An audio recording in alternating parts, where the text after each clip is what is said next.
In today's video, I'm going to teach you how to create a meeting link in Microsoft Teams.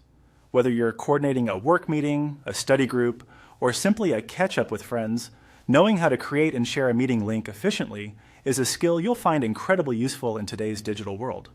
Let's dive in and go through the easy steps. First, you want to start by heading over to the Microsoft Teams website. Open your preferred web browser, navigate to the address bar, and type in teams.live.com. Once the page loads, you'll need to log into your account if you haven't done so already. Use your credentials to access your Teams dashboard. This is a crucial step because you need access to the main interface to proceed further. Once you've successfully logged in, direct your attention to the interface's top section and look for the Meet button. Clicking this will bring you to the next step of the process. This step is essentially about accessing the right menu where you can initiate a meeting. Be sure to have your account set up properly because the functionalities depend on the access rights and account permissions.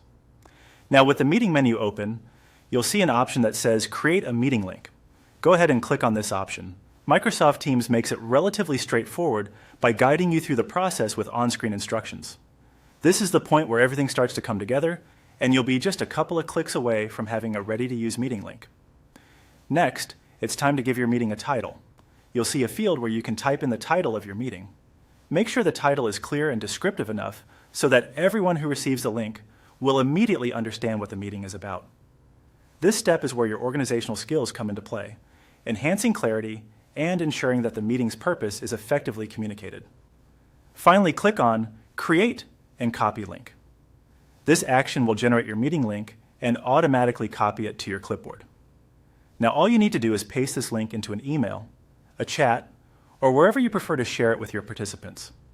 Your link will allow attendees to join the meeting with ease, ensuring a smooth entry into your virtual gathering. So to sum it up, in just a few clicks, you've learned how to generate and share a meeting link in Microsoft Teams. You can now organize your meetings more efficiently and make sure everyone has access to the virtual space you need. Happy meeting organizing, and see you in the next video.